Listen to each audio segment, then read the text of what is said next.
Hello and welcome to the Handicapable Black Woman Throne Room. My view of humanity is a whole new tea. Oh, and if you're new, don't forget to like, comment, and subscribe. You know the deal. And also get a drink and some food because I have a story that is so good.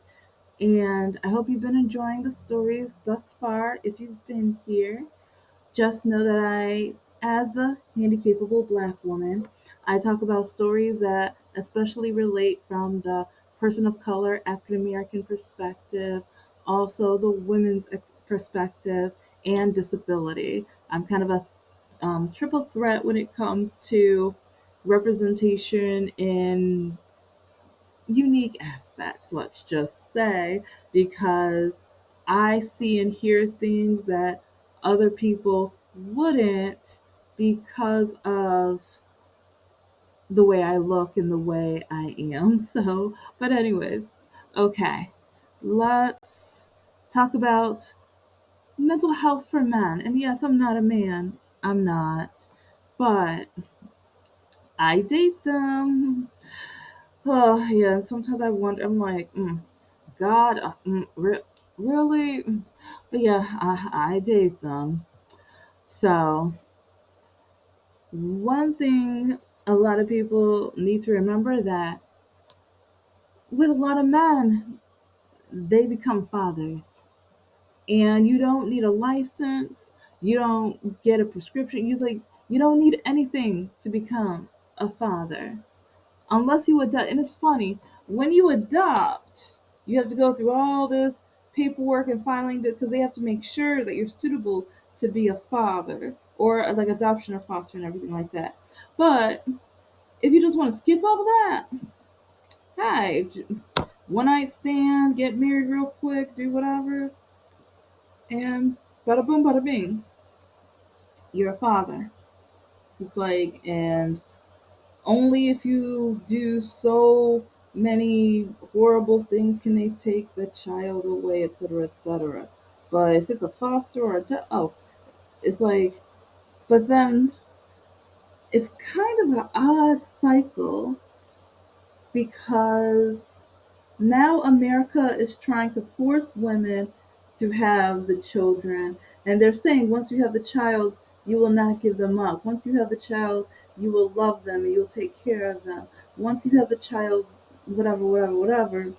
But then some of them, like with these new laws, they're just going to put them up for adoption or foster, and or they're going to try to take care of them, but yeah, we don't have the best of daycares and opportunities for women to be able to work and take care of their children. And so if they don't have enough money to feed them, clothe them, then they're going to need help from the government. But oh yeah, the government doesn't want to help them, or they want to say get a job. But then they can't get a job because they don't have anyone to be able to take care of the child. So it's kind of like a very odd cycle of what in the world are you supposed to do? And especially if you're trying to be responsible and you want to be the mom and you want to work and you want to take care of all of your responsibilities, but the only thing that's stopping you is the government being able to give you options and affordable options because most of the options are for the rich. Yeah. They'll help the rich get richer, but they'll literally force the poor to get poorer. Yeah. Something to think about. Something, but I will probably be talking more about that in future videos. And yes, I'm a liberal, I'm a progressive, so yeah, a lot of people who vote for the orange guy, they can't stand me. They don't like me. They try to troll me. Yeah, sorry, boo boo. I've been called anything and everything. And if you end up trying to call me something differently, I'll probably put it on a video. It's like, yeah, why not? I mean, if that's what you want to be known for is being a bully, hey, let's be petty, right?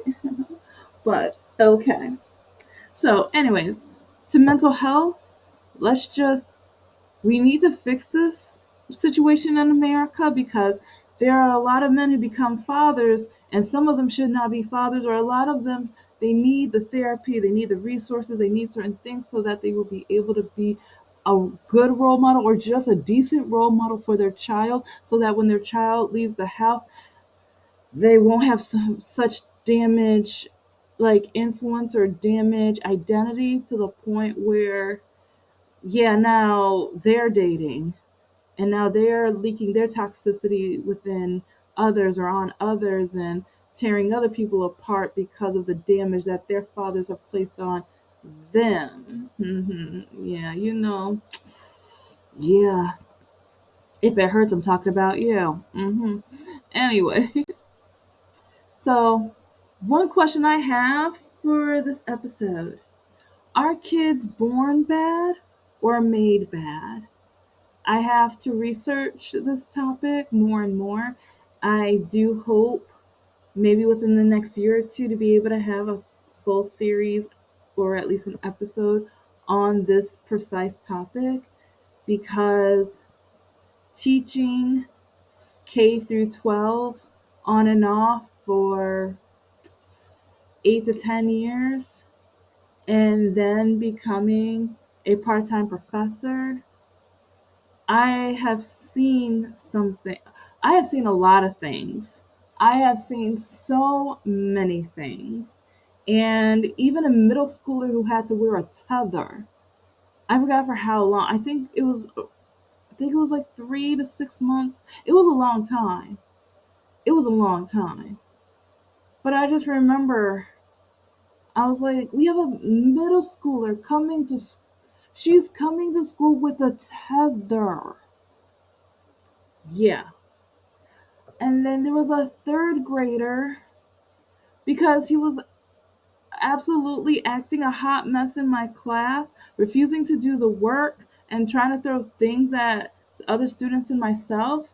It's like when he got in trouble or got sent to the principal's office for once because, yeah, let's just, I just realized that, like, okay, I'm not going to say it because I have to make sure I have all my ducks in a row, because there's some patty juice in this tea, right? Or patty sugar in this tea.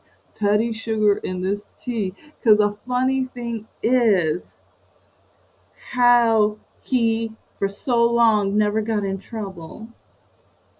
And also how certain teachers would write students up, but then they would disappear within the system of getting to the principal. They always magically disappeared.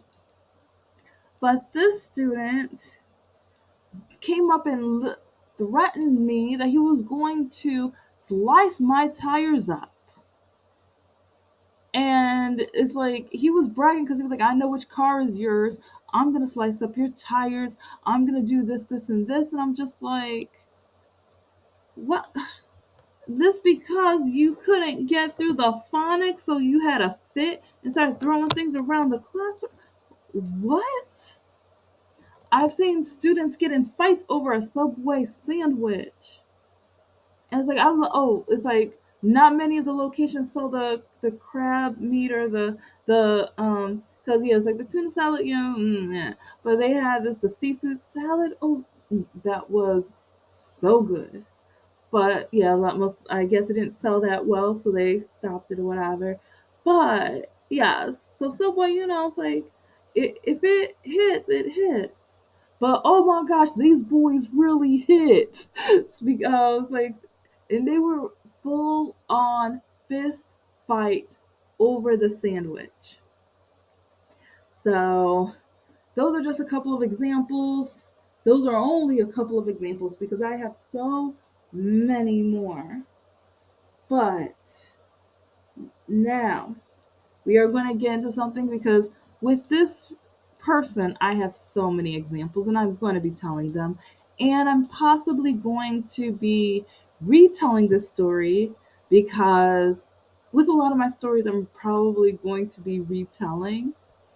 Because with the story time, once I can get the sound effects and get everything together, But especially while I'm working on my villains in my novel, while I'm like putting together what makes a great villain, what characteristics, what's their backstory, or some are born. Like, in my opinion, I'm gonna do the research, but in my opinion, some kids are just born. And with one of the examples that I just stated, Pete, like, when some of the staff tells me about their parents and then their parents and the history of those parents, but then they haven't, that child has not been near that parent, or that parent has not been in their in the household since they were a baby.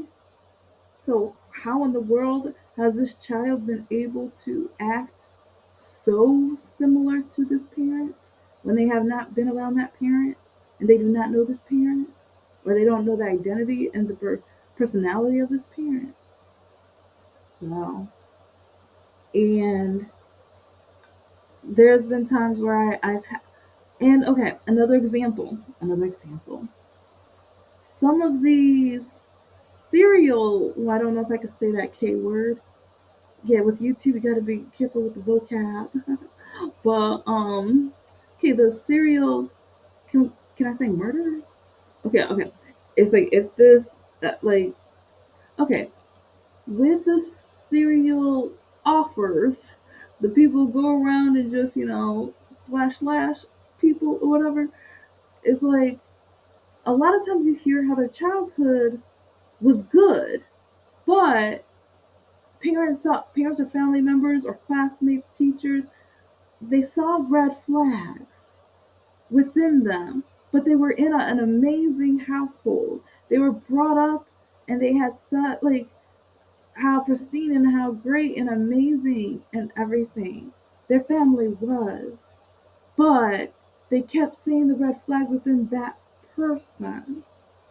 So that just makes me think, it's like they weren't made bad. They weren't. It's like maybe something when they were really little was triggering or something that ignited, but what was that? But if it wasn't something that triggered, where they, like, to me it just seems like they were born that way. So yeah, it's just some thoughts that I've been thinking about and tossing around my head while I have been working on and creating my story and everything, because sometimes within stories, I wonder, and I think that's one reason why one of my favorite movies is Meet the Robinsons. If you haven't watched it, it's amazing. It's literally one of my favorite movies, especially it's one of my favorite Disney movies. But when you look at it, you see how the villain became the villain. He's not that great of a villain, but you see how he is the villain. And then with the co-villain, you see how he became the villain. And so it wasn't just because they're evil. It wasn't. And with the, like, main villain character, he was sweet, he was gentle, he was kind, he was nice. But something triggered him. So with this story time, with this episode, I've been waiting a long time to tell the story because I was trying to figure out how. But again, I can retell it, and especially once I get the sound effects or whatever. And it's gonna take a long time, because yeah, I talk about it a lot, but basically I'm trying to get my business together and everything like that, and disability life, and whew, yeah, if you guys like knew, but and some of the things I will talk about, especially the driving lessons, and then jury duty, and other things as someone with a disability. It's interesting. And even dating life, huh? Yeah. Mm. Oh, oh yeah.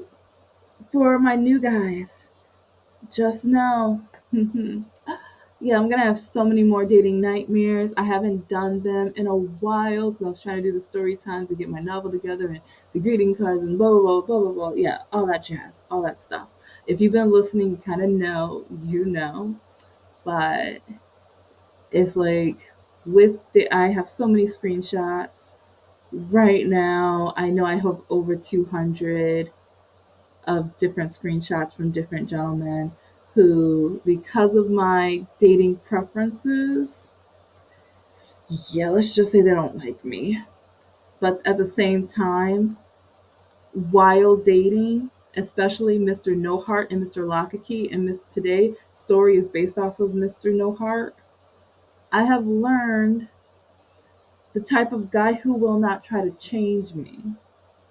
And a lot of men get upset at women, or they tell women that they are the prize, or that we are supposed to jump when they say jump, or we have to be submissive and things like that. But one thing, I will not change for a man. So I'm trying to find a man that fits me. I'm trying to find a man that understands me, because I am not going to change for a man. I am who I am.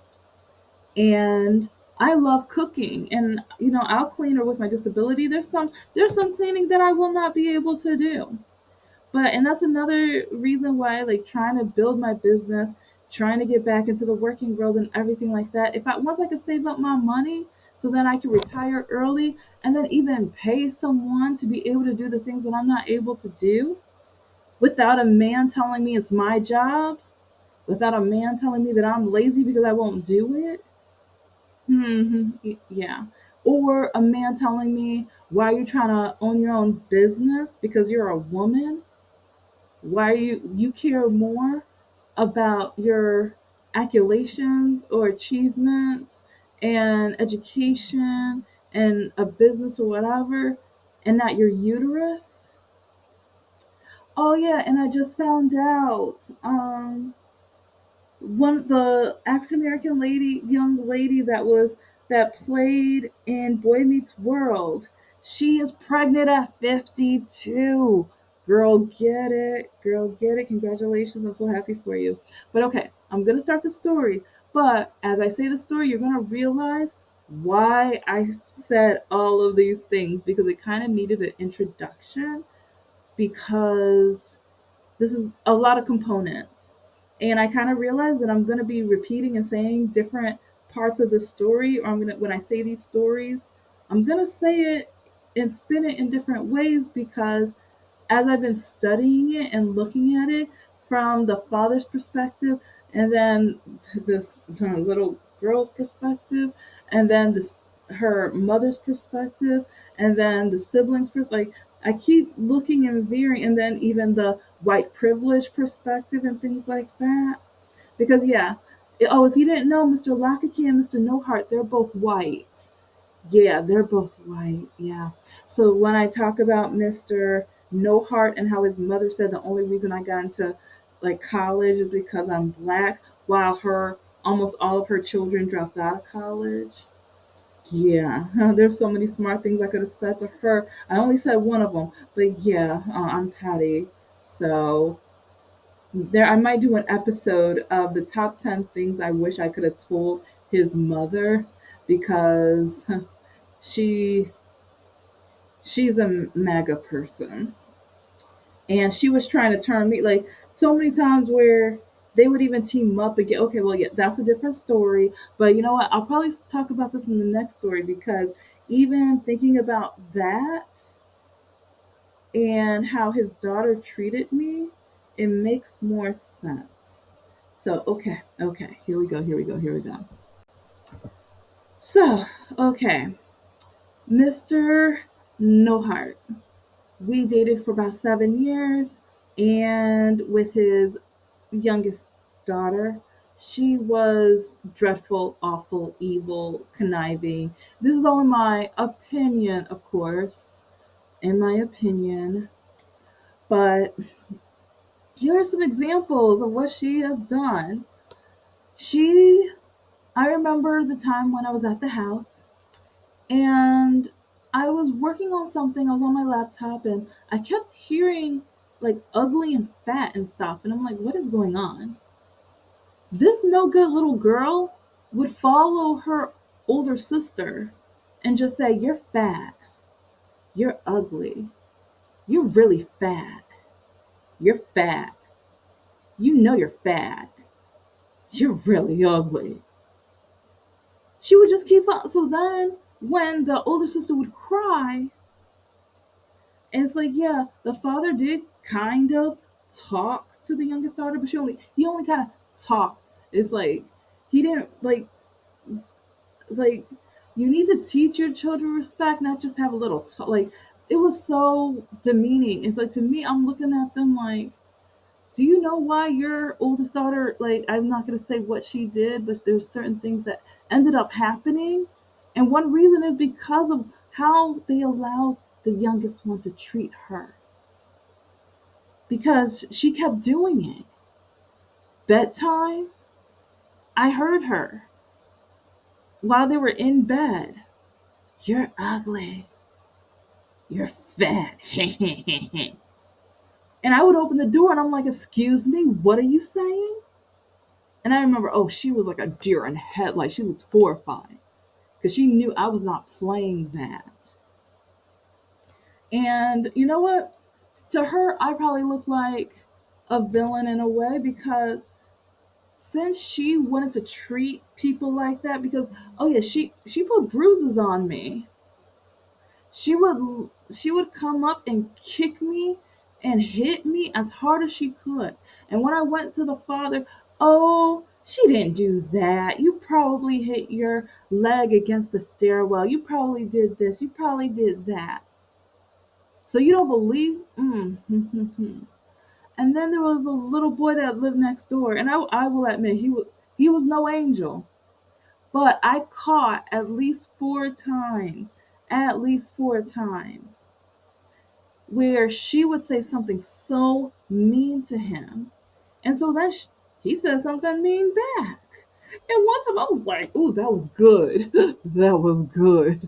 And because, like, but it's like, I would tell him, "Okay, be nice, or whatever." But then she would like kick the Legos in his face or do something else. And so he would throw them at her face.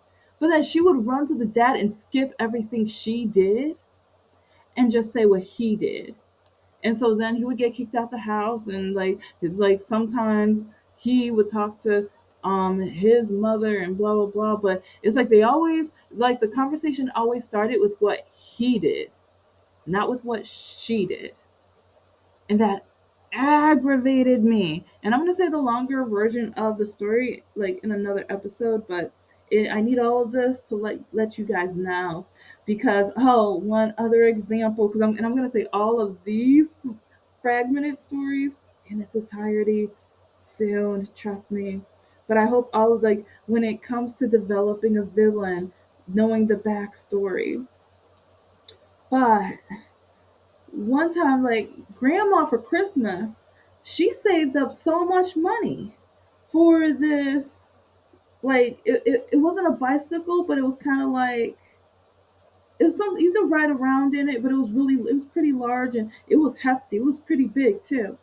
And I remember the oldest daughter was having sleepover. They were painting their nails, and but then the youngest one, she kept wanting to butt in, and she was kind of mean, and she wasn't, It's like, but the older daughter, like, they were like, "Oh yeah, but it's like, can we want to finish watching either this anime, we want to do this and that," but she was demanding, "No, you do what I do, or you do what I want to do now." And I was just like, what in the? She's having a sleepover.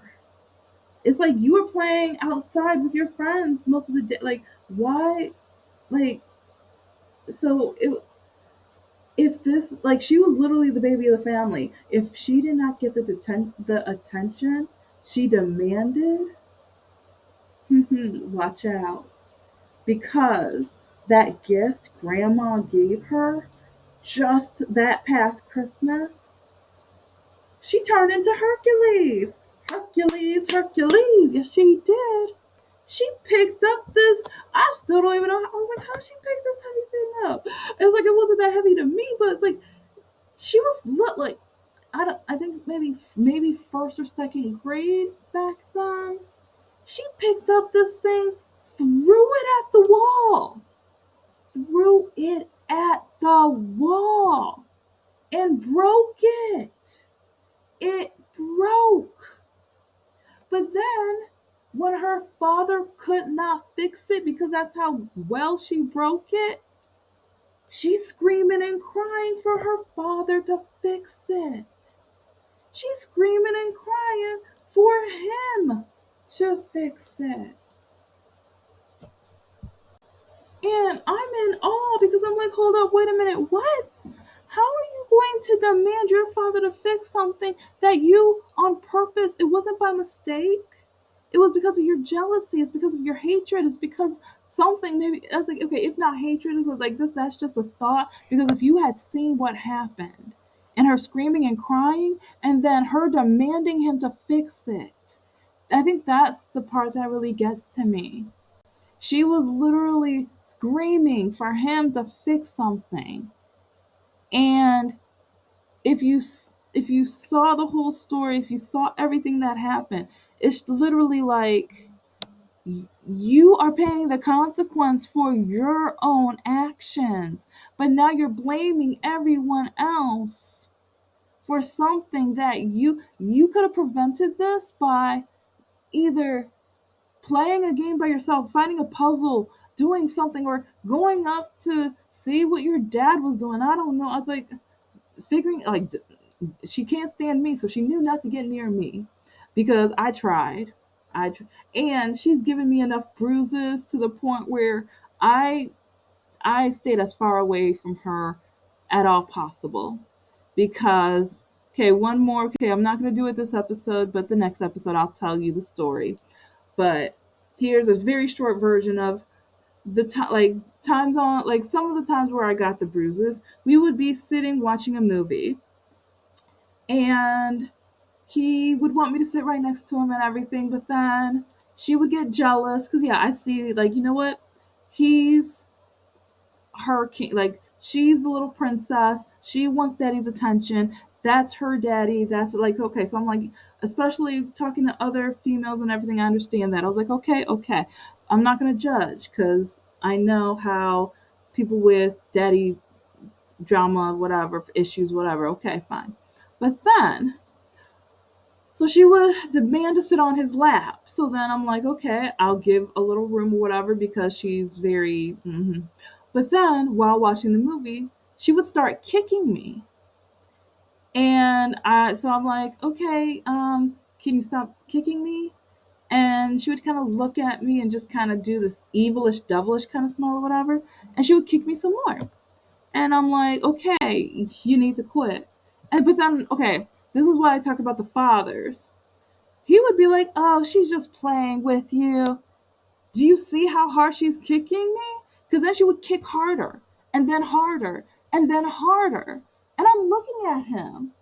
It's like maybe she's just blah. Like he would say some of the stupidest things, and it's like you are allowing her. It's like and then all of her family always said, "Well, she's so cute. She's so cute. Look at her. She's not cute." Well, in my opinion, she wasn't cute, but I guess well, never mind.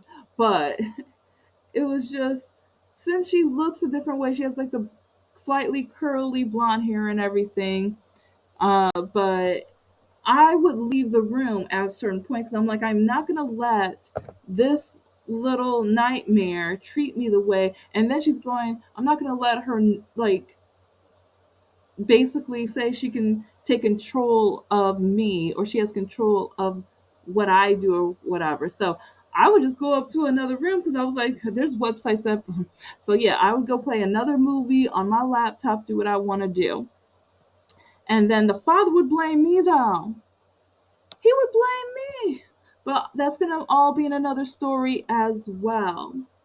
So, yeah, because there's a full on, but this is why I'm talking about men need to be careful. But don't forget about my books and my products and then the Handicapable Black Nerd. I will have more episodes soon. Don't forget to like, comment, and subscribe. Just know this is the Handicapable Black Woman. I am a woman, I am of color, and I am handicapable. But most importantly, I am human, I'm out. Bye.